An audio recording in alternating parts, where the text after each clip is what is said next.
Welcome to the Morning Glory Project, Stories of Determination. I'm your host, Betsy Graziani Fospender. Like in nature, we see determined flowers and vines clinging to life and seeking light.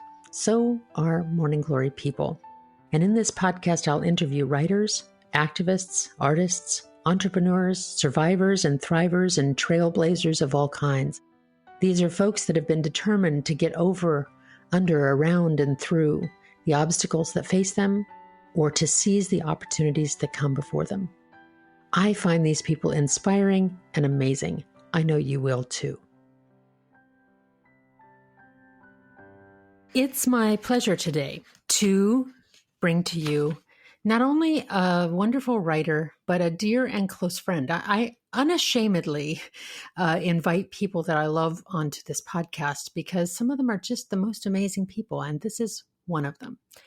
Amy Peele had zero ambitions for holding elected office of any kind. She'd volunteered over the years in ways big and small to support her community and her kids' schools, to pass bond measures, and to support local and national candidates when she could. But hold office? Nope, not for Amy. Happily retired from her 35-year career in the dynamic and fascinating world of organ transplantation, Amy believed her retirement years would be devoted to writing the next books in her murder mystery series, travel with her family, and contributing as she felt moved to causes she believes in. Then came the tap on the shoulder, and she learned of the underserved members in her community, the absence of vital issues in what would be her opponent's platform, and the network of support she could tap into in order to run for local office. Today, Amy sits as a recently elected city council member in her mid-sized suburban city in the San Francisco Bay Area. As she climbed the steep, sometimes bramble-filled learning curve as a first-time political candidate, she dedicated herself to running with integrity, authenticity, and a spirit of generosity and good humor, no matter what she'd encounter as opposition. And she did that. Amy is the author of Cut, a medical murder mystery, and with its sequel, Match, to launch in spring of 2021. So, Amy, I welcome you to the Morning Glory Project today in the context also not only of your election and holding office for the new time, but in the context of what our whole nation and, in fact, the whole world are facing in the coronavirus world that we now live in. So I'm glad to know that you are safe and well, as are your loved ones, and I hope that our listeners are safe and well as well. Welcome. I'm glad to have you here.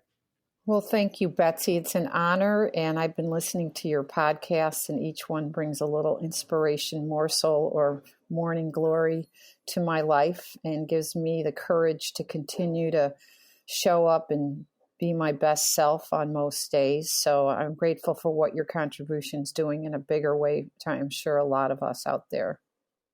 Well, I wanted you to be here not just because I love you and you're my friend, but because you're the first person that I've been close to who wasn't a politician at all before, but became one. That word politician, it sounds like such an ugly word, doesn't it? Yeah. And so tell me a little bit, tell my listeners a little bit about what prompted you to run for local city council. And by the way, my education has grown through you because frankly, I'm going to confess, I've always been one of those people that tuned into the state level and national level politics, but I didn't really tune in that closely to my local politics. So I've learned to appreciate more about that now, that these are not small positions. They're very influential in the daily lives of our community. So can you tell me a little bit about how that invitation came to you and why did you heed the call? Well, I was minding my own business, just for the record. I have to admit, though, that I was a bit, more than a bit outraged by the national political scene. And I kept hearing the message, act locally. And to that end, I would show up and we did some postcarding together and tried to participate in my own community in certain ways and that I thought would be supportive.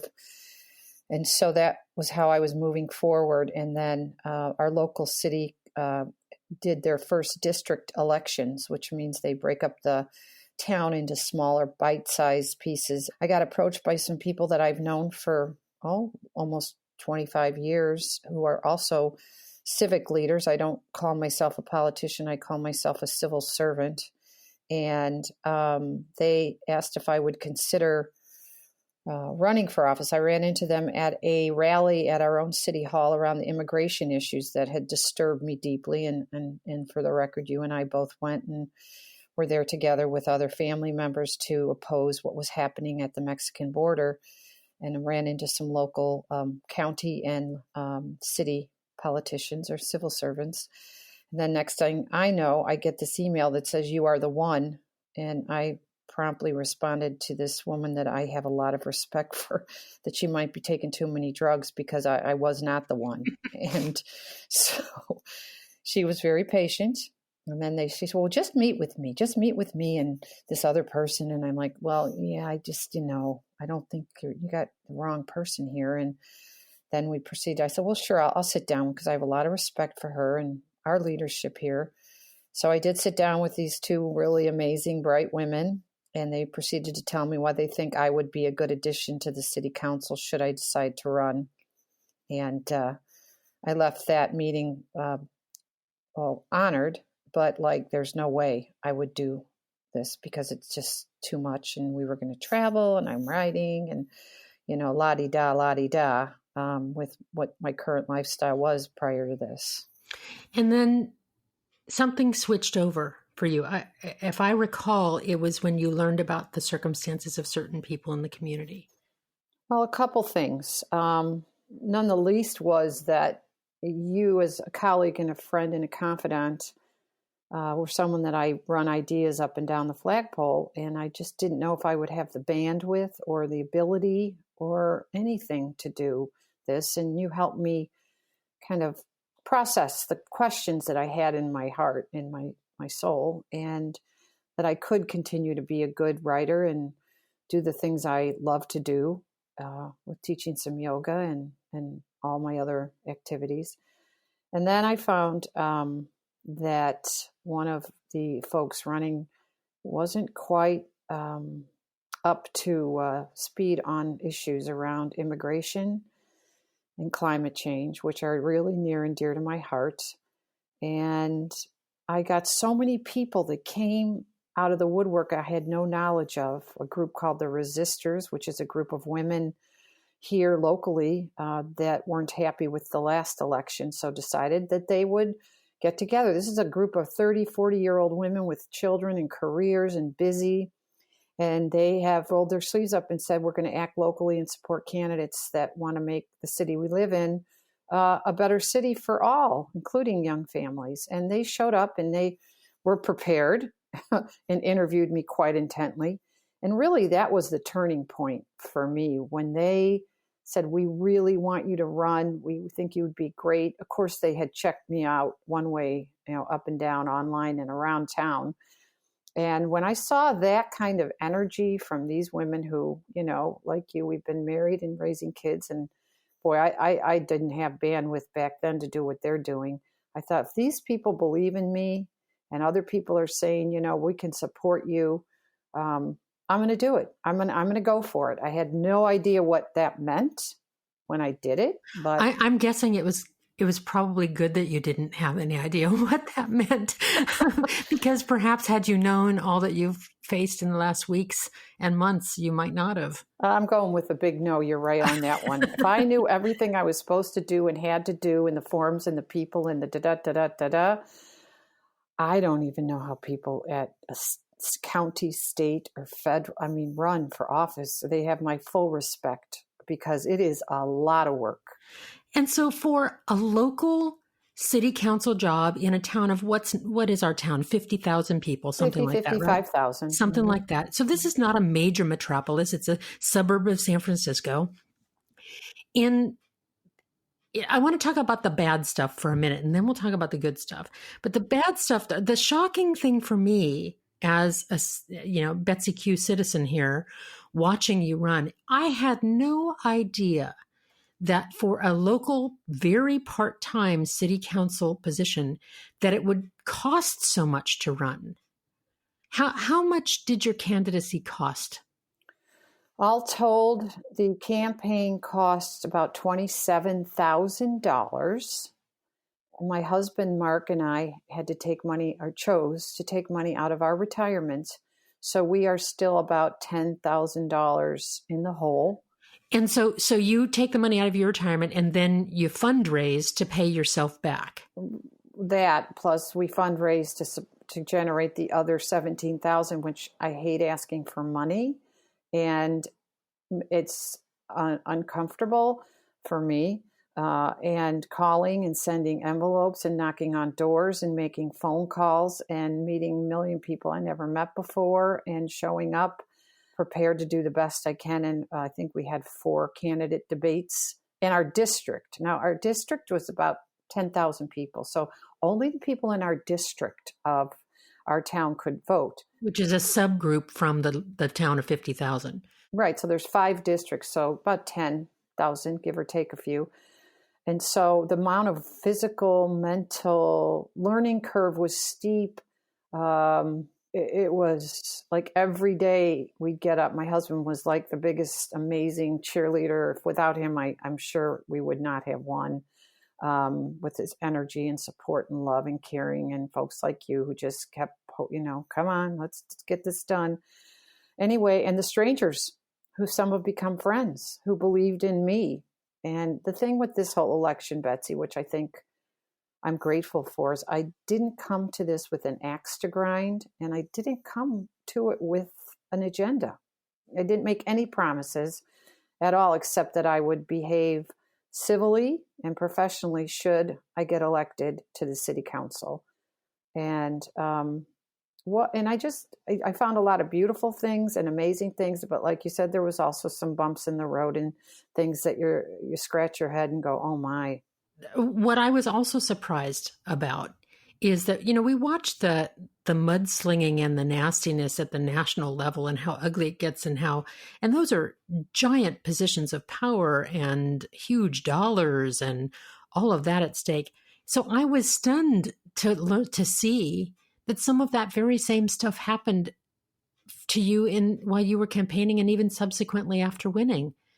Yeah. I was shocked to learn that there would be propaganda and lies that were spread and those kinds of things. Can you say a bit about that and what your experience was of that?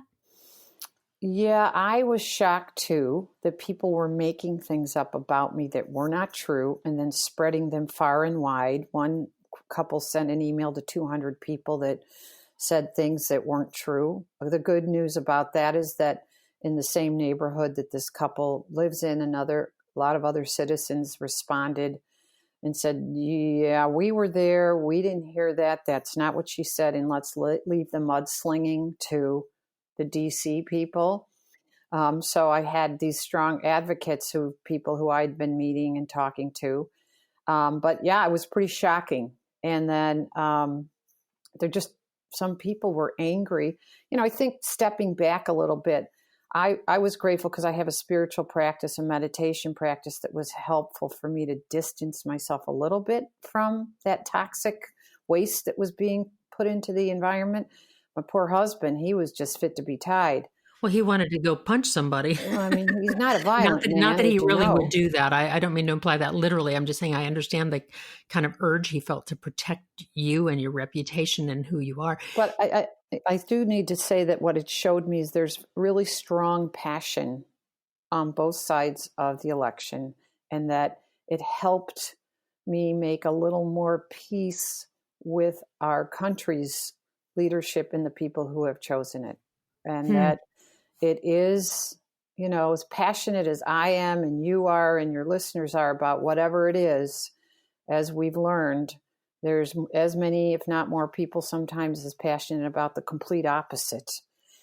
And having seen it face first right next to me on a debate panel, getting still emails from a couple folks who are not happy with the outcome and being really mean about that to me in my current post, it's clear that their passion for the other candidate was strong and good for them. But it was a really, I guess, a little bit more of a deep breath into, okay, I guess I understand a little bit better why we have the leadership we do. It might not be my choice, but okay, because it is we can act locally, but you're right. The local stuff got as toxic and ugly as some of the things that we see. It's just a matter of scale, but the same kind of stuff happening. Well, and so you alluded to it a moment ago in terms of your spiritual practice, and I want to get into that in a moment. But also, you had a lot of years of experience working in a very high pressure environment as the clinical. Well, you described your name, your exact position in the organ transplant field. I was the clinical director of organ transplantation at the University of California in San Francisco for 8 years. I'd been in transplant a total of 35. So my role was working with about 120 staff and then physicians and surgeons. And that culminated in about 600 solid organ transplants annually.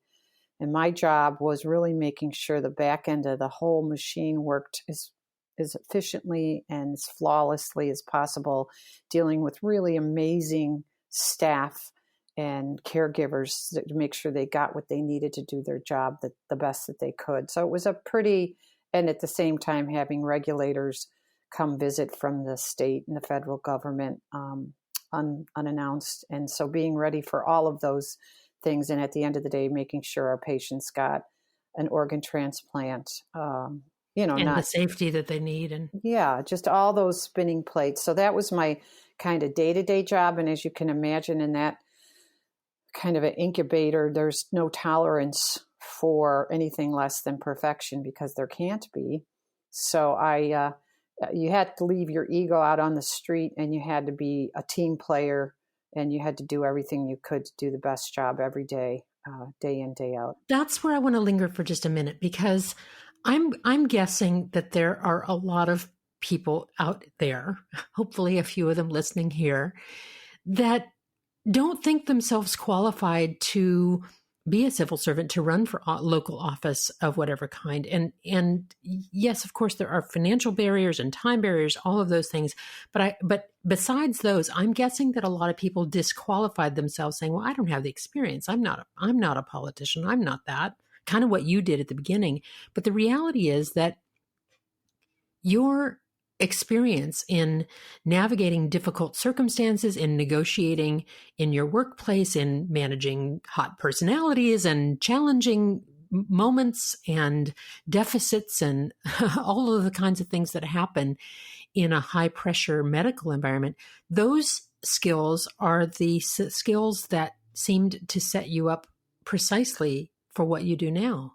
Well, that's so clear and honest and true, Betsy, because, as life goes on, we keep looking back and thinking everything that I have done up until now, you're right, prepared me for this time to run. Even though I didn't believe at the beginning I could do it and didn't know how to do it. And I'm a registered nurse. I don't even have a bachelor's degree, but I've been to lots of universities and conferences and courses, and all of that would probably culminate for more than that.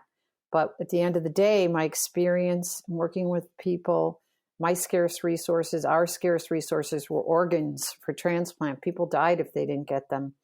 And I can appreciate scarce resources at our city level with finances and services, approach it pretty much a little more even-handedly. Hopefully no one will die if we can't really get to that park and fix XYZ. But I think that you're right. And I think we never know when we do things day to day, year to year, how that's all going to culminate. So when we show up and someone knocks on somebody's door and said, maybe you would want to be on a commission or be on a committee locally, in our capacity as city council, the people who stepped up to show up to be on committees is awe-inspiring. These are hugely amazing, intelligent, credentialed, lettered people who want to participate in the pedestrian and bike commission or all the different things. And so it's just awe-inspiring that even if someone didn't want a seat at the table on the city council, if they wanted to just look at their own town and say, well, maybe I'll try the planning commission or the design review commission, or maybe I want to be on streetscape. And, see how I can make my own block or my own neighborhood look a little better. There's so many opportunities that I'm just feel like I'm on a treasure hunt in my own town. And seeing people that have been neighbors, but discovering new things about them. You know, I guess I want to linger here a little longer because I think that for me, the takeaway of your story is that we have that inner voice that disqualifies us. Oh, you're not enough. You don't know that. Who the hell are you? What? Yeah, we tend to kind of disqualify ourselves, or kind of in the hero's journey vernacular, we sort of don't want to heed the call, right? We have those hesitations. And yet, I think that lots of us have more qualifications for more things than we think we do. Well, I think you're right. But the thing is, if we surround ourselves with people, see somebody like you or these other folks that approach me, they saw some things in me that I didn't see in myself. I mean, I had my career, I was successful, I was grateful, I was always in a team supportive way throughout my whole career as a nurse and in transplant. But people outside of me saw things, and I tended to go to that. These are the reasons I can't run, won't run, because I won't win and I can't do the job, like my go-to sometimes, not always, thank God.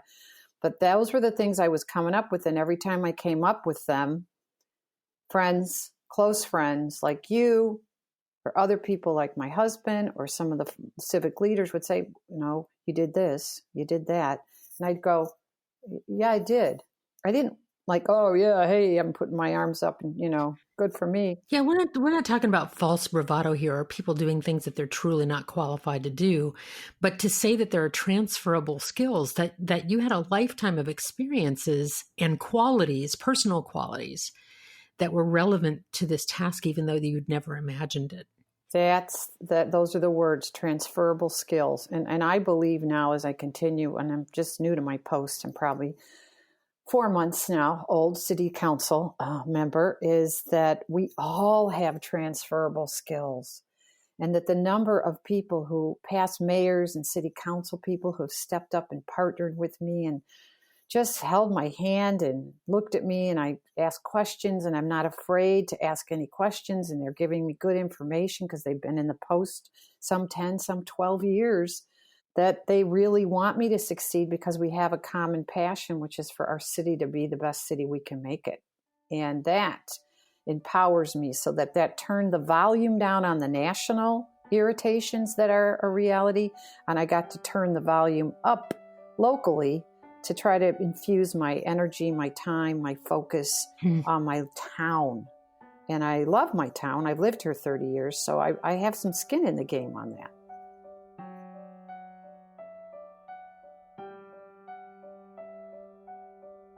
Well, the other thing that really strikes me too, Amy, in this process, as I observed it from the outside, was that you're a tender and loving and sensitive person, but you're also a person who, more often than not, is able to say, that's not my problem. I'm not going to put energy into that.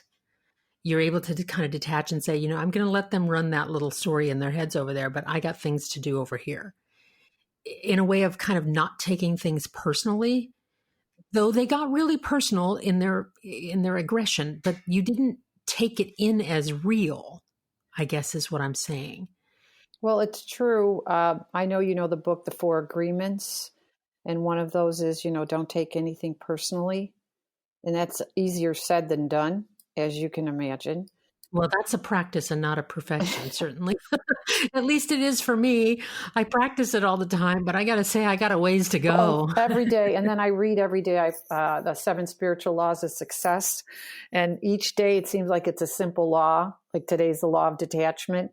It means do everything you can do, but detach from the outcome. And even till the end of the campaign and the votes were coming in, I just said, okay, I need to practice this law because we've all done everything we can to make it happen. And now I need to detach from the outcome, because if it's really meant to be, I don't have to look in the rearview mirror and say, oh, I shoulda, coulda, woulda. I think we did everything we coulda, shoulda, woulda, and be okay. I made peace with the fact if I won, I won. And if I didn't win, I won.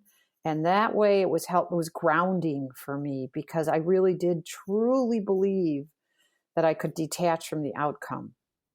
And that seems to be not only just about winning the campaign and the position itself, but ongoingly as you fight little battles to get things to happen the way that you believe that they ought to. And that I do have thick skin because I've worked in academia medicine for 35 years.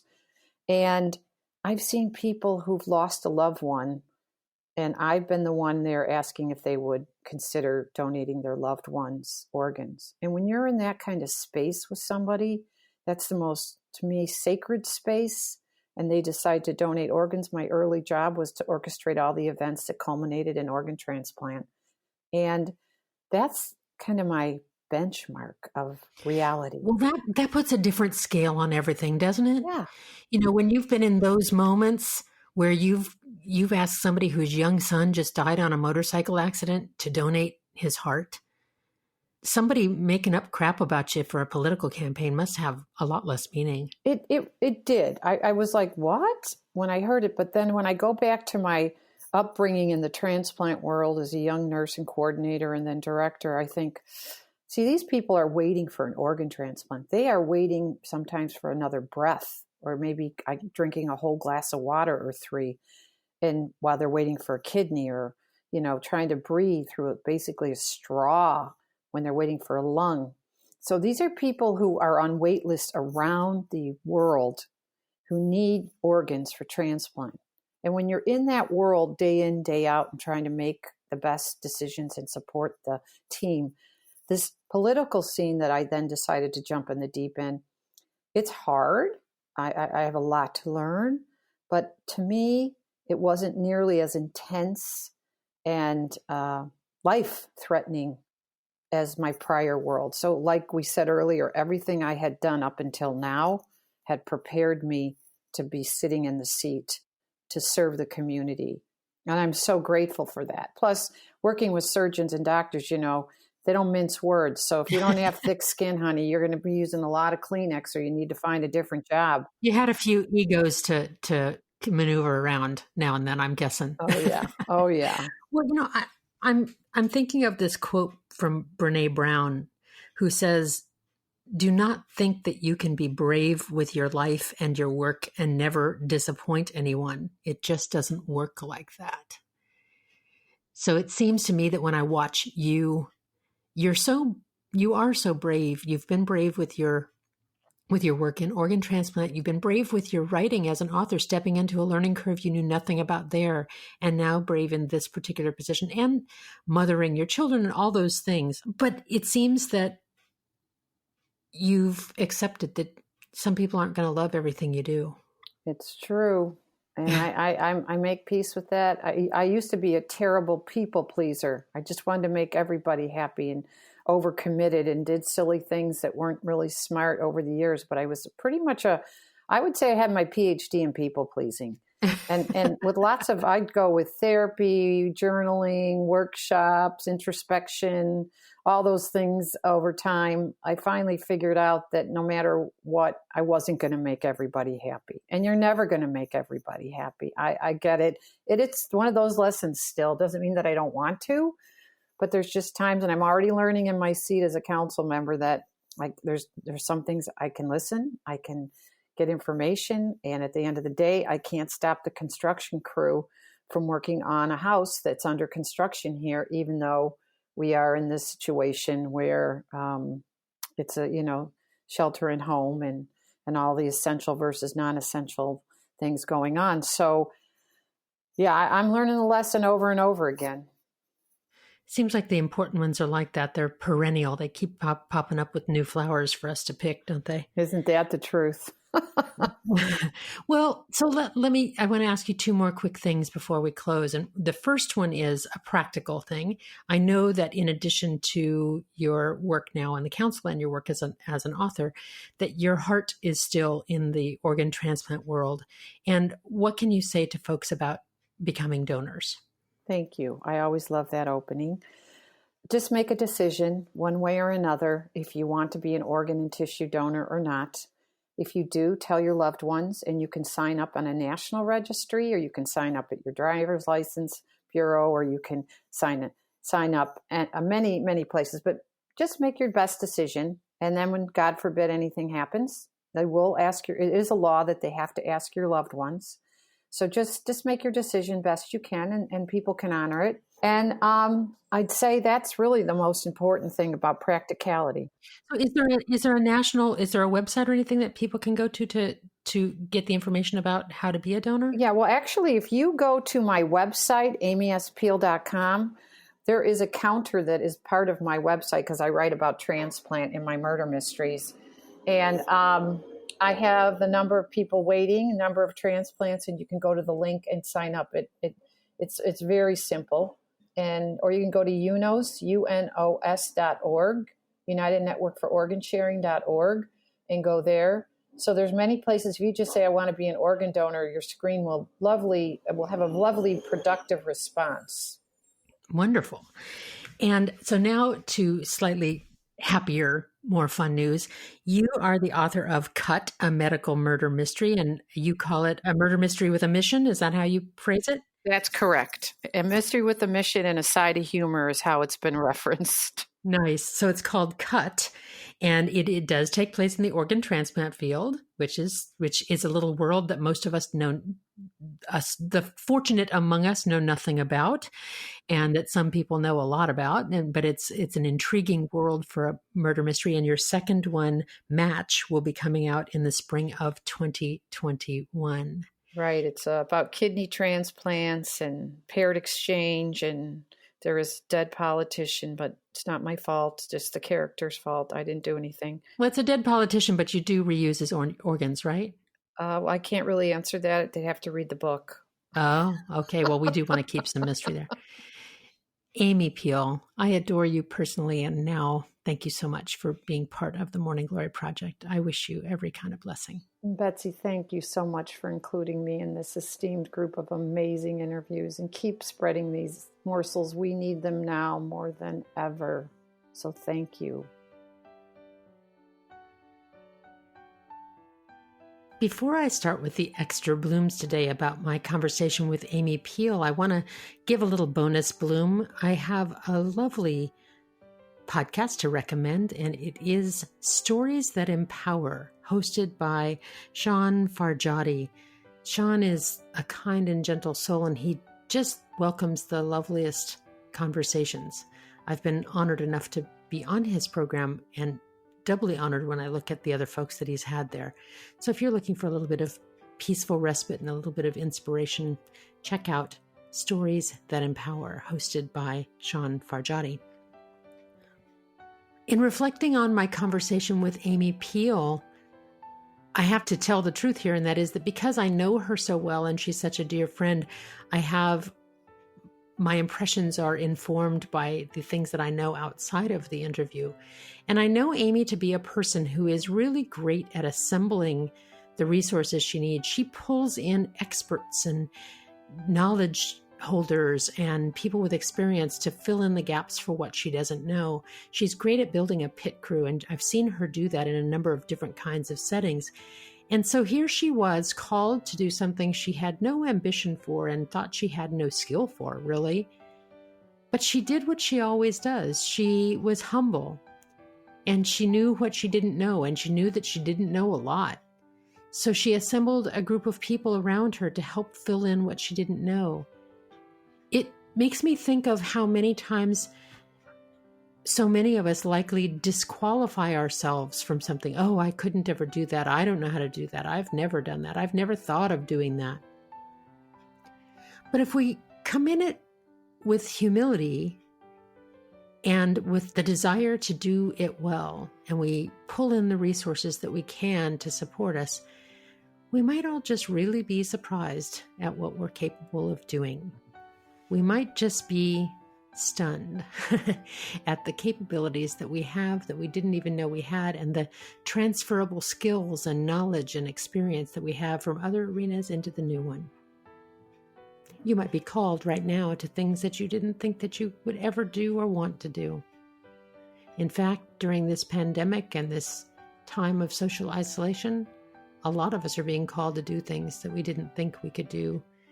We're called upon to use resources and even technologies that we've never used before. We're called upon to make do with the materials in our homes to do the things that we want to do. You can do it. You've done it a million times before. You've adapted. You've used resources. You've developed skills and built upon them. You can do this. Thanks for listening to the Morning Glory Project. I wish you quiet blessings and simple comforts where you are. And I hope that wherever you are, you'll find yourself in blooms.